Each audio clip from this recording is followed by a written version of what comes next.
కాంగ్రెస్ అధికారంలోకి వచ్చిన తర్వాత భూములపైనే ఫోకస్ చేసింది అనేటువంటిది బీఆర్ఎస్ విమర్శ చేస్తూ ఉంది. ఇప్పుడు హైదరాబాద్ మిగతా నగరాల్లో మొన్నటిదాకా ఖమ్మం, పరిగి, హైదరాబాద్ చుట్టుపక్కల ప్రాంతాలు, కొడంగలే కాదు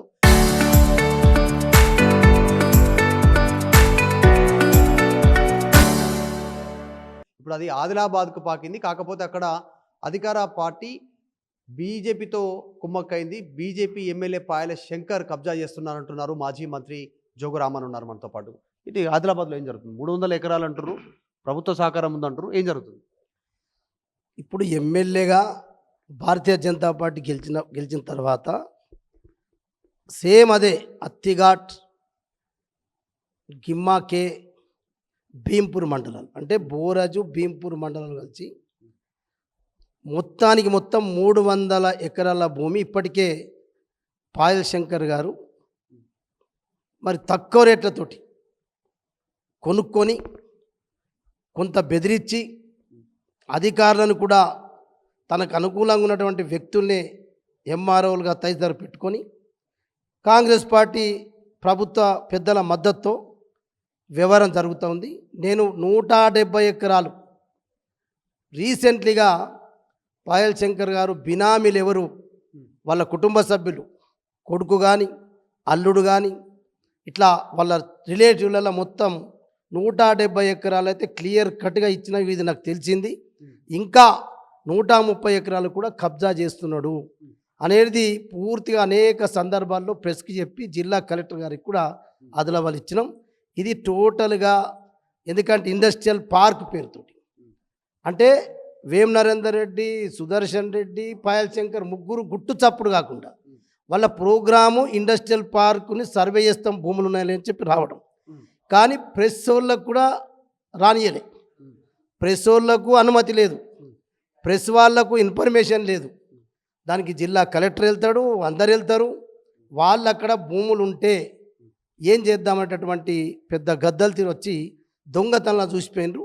ఇది 100% మీరు అన్నట్టు అది ఖమ్మం అయినా, లగచెర్లైనా, హైదరాబాద్లో హైడ్రా అయినా, ఇక్కడనే కాదు కాంగ్రెసు అండతోటి బీజేపీ ఎమ్మెల్యే కూడా ఆదిలాబాద్లో ఇది అక్కడ ఆదిలాబాద్ పట్టణానికి ఆనుకొని ఉన్నాయి కూడా చాలా భూములు ఇప్పటికే కబ్జాలు చేసి ఉన్నాయి. అవి కూడా చెప్పినాం. ఇలా బీజేపీ పార్టీకి 1 ఎకరం భూమి కొనిచ్చిందని చెప్పి అలా పార్టీ డబ్బులు ఇచ్చింది, ₹1 కోటి ఎకరం. అది ఎప్పుడు 10 ఏళ్ళ కిందట. ఇలా ఆ పార్టీ కార్యాలయాన్ని కూడా 1 ఎకరంలో కూడా కొంత పార్టీ కార్యాలయం కట్టి దాని పక్క కూడా లేఅవుట్ చేసి అమ్ముకున్నాడు. అంటే కన్న తల్లితో సమానమైనటువంటి పార్టీని కూడా దోకా చేసి వమ్ము చేసి ఇలా పాయల్ శంకరు భూదందాతోటి మొత్తం ఎయిర్పోర్ట్ తోటి కూడా ఎయిర్పోర్ట్ వస్తుందని చెప్పి మ్యాప్ తయారు చేసుకొని కేంద్ర ప్రభుత్వము రాష్ట్ర ప్రభుత్వం కలిసి ఎయిర్పోర్టు అసలు నిజంగానే అది మంజూరైతే మాస్టర్ ప్లాన్ ఇచ్చిన తర్వాత ముందే ఎమ్మెల్యేనే మ్యాప్ రిలీజ్ చేసేసిండు.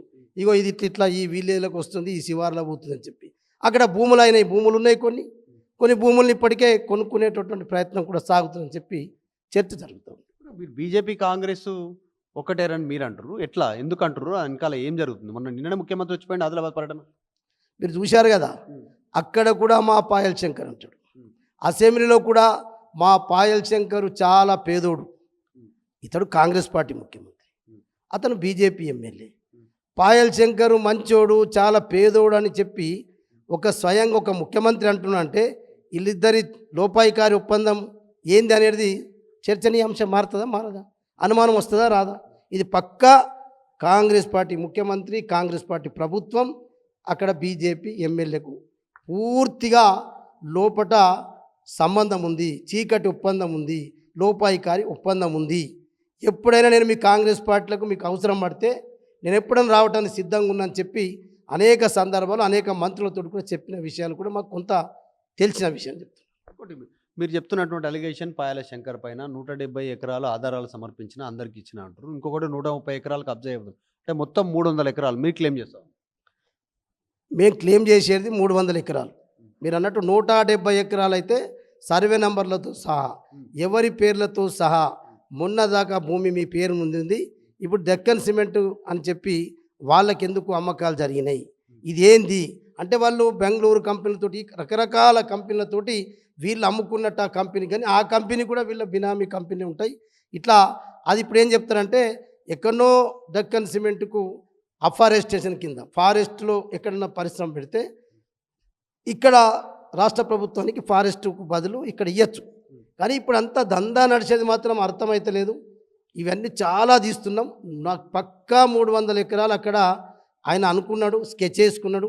300 ఎకరాలు ఈ ఇండస్ట్రియల్ పార్క్ రాకంటే ముందే దాన్ని నేను తీసుకొని నా దగ్గర పెట్టుకోవాలని చెప్పి ఆలోచన మాత్రం పక్క పాయల్ శంకర్ ఉన్నాడు. ఏం చేస్తారు మీరు నెక్స్ట్ కార్యాచరణ ఏంది? 100% చెప్పాను కదా నేను ఆల్రెడీ. మా రాష్ట్ర నాయకత్వం కూడా మొన్న అసెంబ్లీలో ఆ విషయాన్ని మా సభ్యులు మాట్లాడే వాళ్ళు ఉన్నారు, మాట్లాడటానికి మొత్తం రెడీ పెట్టుకున్నారు. కానీ వాళ్ళని ముందే సస్పెండ్ చేసి అన్నీ మా బట్ట బండారం అంతా బయటపడుతుంది అని చెప్పి ఏదో గొంతెత్తి ప్రజా సమస్యల మీద మీ అవినీతి మీద మాట్లాడతామంటే భయపడి అసెంబ్లీ నుంచి సస్పెండ్ చేసి దొంగచాటున అసెంబ్లీ నడిపించుకున్నారు. కానీ మేము మా రాష్ట్ర నాయకత్వం తీసుకొని సంబంధించిన సిఎస్ గారికో ఎవరికో అధికారులకు ఇచ్చి దాని మీద టోటల్గా విచారణ జరిపించేంత వరకు మా పోరాటం కొనసాగుతుంది. ఇప్పుడు జోగురామన్ గారు చివరిగా మీరు బీజేపీ కాంగ్రెస్ దోస్తాన్ అవుతుంది. రేవంత్ రెడ్డి ఆయనను చాలా దగ్గర వ్యక్తిగా చెప్తున్నాడు, పాయల్ శంకర్ని అంటున్నారు. అక్కడ ఎంపీ బీజేపీ, ఎమ్మెల్యే ఆదిలాబాద్లో పాయల్ శంకరే.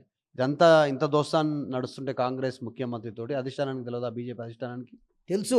అందుకొరకే మొన్న 21 మంది కౌన్సిలర్ గెలిచారు మున్సిపాలిటీ. వీళ్ళిద్దరు MP MLA X officio members. అంటే దానికి కావాల్సింది 26 మంది. 23 ఉండగా ఇండిపెండెంట్ 5 గెలిచారు, ఇండిపెండెంట్ 6. అట్లనే మిగతా మరి కాంగ్రెస్ బీఆర్ఎస్ అందరు ఉన్నారు. వాళ్ళు ఇండిపెండెంట్లను తీసుకుంటే అయిపోతుంది కదా. వాళ్ళ క్యాంపుకి వెళ్ళిన తర్వాత కూడా ఒక ఇండిపెండెంట్ అభ్యర్థిని ఇదే పాయల్ శంకర్ నాగ్పూర్ రిసార్ట్ నుంచి వాపస్ పంపించిండు. అంటే దాని అర్థం ఏంటన్నట్టు, వాళ్ళ రిసార్ట్కు వాళ్ళు క్యాంపు బీజేపీ ఉన్న క్యాంపులో పోయిన తర్వాత దాని అర్థం ఏంది, ఎట్టి పరిస్థితిలో బీజేపీ రేవంత్ రెడ్డి కుమ్మక్కై ఏదో ఒప్పందం చేసుకొని మాకు నువ్వు సపోర్ట్ చేయాలి కాంగ్రెస్ పార్టీ కంటే నువ్వు ఏమి దాని మీద పై ఎత్తులు వేయొద్దు అని చెప్పిన మాటనే కదా. ఇలా 23 మంది ఉండి 3 చేసుకోలేకపోయిండు. నేను రంగంలోకి దిగి ఆ ఇండిపెండెంట్ అభ్యర్థి వచ్చిన తర్వాత నేను ఇండిపెండెంట్లతోటి ఎంఐఎం తోటి కాంగ్రెస్ అందరం కలిసి మా బీఆర్ఎస్ 6 తోటి ఇండిపెండెంట్ అభ్యర్థిని చైర్మన్ చేసినాం. వాడు కాంగ్రెస్లో పోతారా ఎటు పోతారా తర్వాత విషయం వేయచ్చు.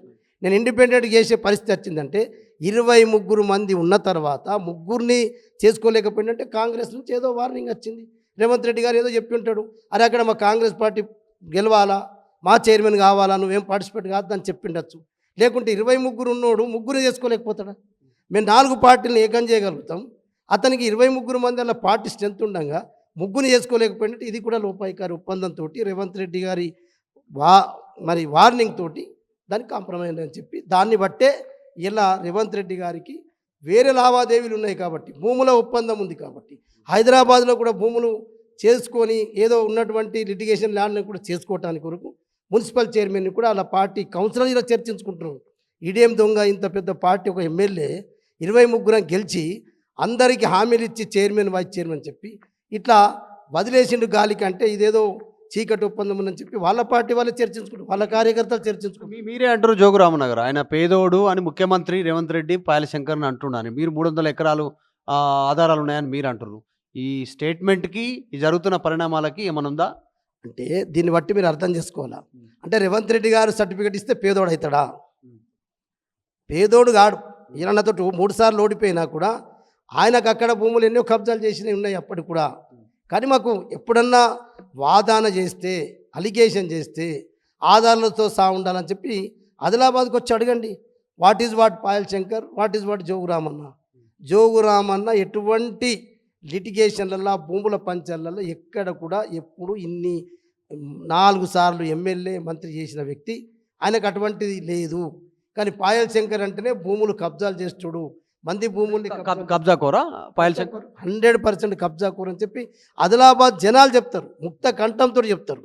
అందుకొరకే నేను చెప్తున్నా, అంటే ఏదో రేవంత్ రెడ్డి తోటి సర్టిఫికేట్ ఇప్పించుకొని పేదోడు అని చెప్పించుకున్నంత మాత్రాన అది రేవంత్ రెడ్డి గారికి తెలుసు.